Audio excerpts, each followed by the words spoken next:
This channel does not promote any violence, harmful, or illegal activities. All content provided by this channel is meant for an educational and information purpose only.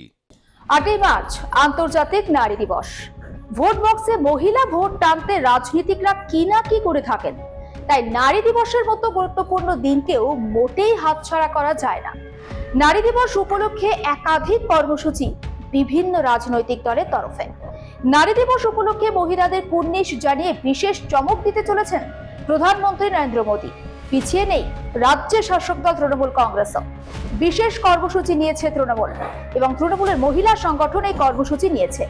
কি সেই কর্মসূচি? অবশ্যই আপনার নজর থাকুক জানতে আর+ নিউজের ডিজিটালে। 8 মার্চ আন্তর্জাতিক নারী দিবস উপলক্ষে গুজরাটের নবসারী জেলায় লাখপতি দিদি অনুষ্ঠানে প্রধানমন্ত্রী ভাষণ দেবেন। আর সেই ভাষণের সময় প্রধানমন্ত্রীকে নিরাপত্তা দেবেন শুধুমাত্র মহিলা পুলিশ কর্মীরাই। নরেন্দ্র মোদীর মন্ত্রিসভায় এক প্রতিমন্ত্রী একথা জানিয়েছেন। স্বরাষ্ট্র প্রতিমন্ত্রী হর্ষ সাংঘি জানিয়েছেন, আন্তর্জাতিক নারী দিবস উপলক্ষে গুজরাট পুলিশ একটি অনন্য উদ্যোগ নিচ্ছে। ভারতের ইতিহাসে এই প্রথমবার শুধুমাত্র মহিলা পুলিশ কর্মীরাই প্রধানমন্ত্রীর অনুষ্ঠানের পুরো নিরাপত্তার ব্যবস্থা দেখাশোনা করবেন। নকসারের ভানসে বার্সে গ্রামের হেলিপ্যাডে পৌঁছানো থেকে শুরু করে অনুষ্ঠান স্থল পর্যন্ত পৌঁছানো, প্রধানমন্ত্রীকে নিরাপত্তা দেবেন নারী বাহিনী। গুজরাটে প্রধানমন্ত্রীর অনুষ্ঠানের নিরাপত্তার জন্য মহিলা পুলিশ বাহিনী এখন থেকেই প্রস্তুতি শুরু করে দিয়েছে।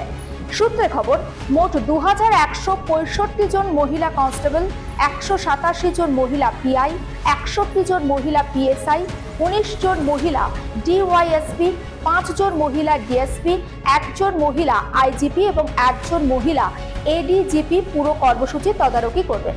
এভাবে নারীদের সামাজিক, অর্থনৈতিক, সাংস্কৃতিক এবং রাজনৈতিক সাফল্য উদযাপন করা হবে গুজরাটে। এই অনুষ্ঠানে প্রায় 1.1 লক্ষেরও বেশি মহিলার অংশগ্রহণ করবেন তেমনটা জানতে পারছি। তবে এখানেই শেষ নয়, সব মিলিয়ে একটি ঐতিহাসিক সমাবেশে পরিণত হবে সেই সমাবেশ।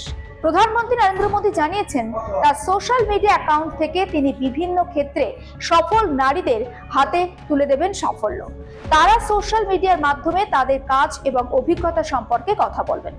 এদিকে নারী দিবসে মহিলাদের মন জয় করতে পিছিয়ে নেই রাজ্যের শাসক দল তৃণমূল কংগ্রেসও। তৃণমূল সূত্রে খবর, 8 মার্চ শনিবার দুপুর 3টে নাগাদ রবীন্দ্র সদনে জমায়েত করবেন মহিলা তৃণমূল। বিকেল 4টায় মিছিল শুরু হবে। রবীন্দ্র সদন থেকে ডরিনা ক্রসিং পর্যন্ত মিছিল হবে। তবে উচ্চ মাধ্যমিক পরীক্ষার কথা মাথায় রেখে মাইকে স্লোগান বা ভাষণ নয়, শুধুমাত্র পোস্টার, হোর্ডিং নিয়েই পদযাত্রা করবেন চন্দ্রিমা ভট্টাচার্য, শশী পাঁজা সহ দলের মহিলা বিধায়ক, সাংসদরা। রাজ্য জুড়ে সমস্ত জেলায় একইভাবে একই সময়ে একই স্লোগান, পোস্টার লিখে মিছিল হবে। প্রত্যেক বছরই আন্তর্জাতিক নারী দিবস উপলক্ষে রাজ্যের মহিলা মুখ্যমন্ত্রীকে ধন্যবাদ জানিয়ে নানান কর্মসূচি পালন করে থাকে তৃণমূল কংগ্রেসের মহিলা সংগঠন। এবারেও তার ব্যতিক্রম হচ্ছে না। আর আপনি এমনই অন্যান্য খবরের জন্য নজর রাখবেন আর+ নিউজের ডিজিটালে।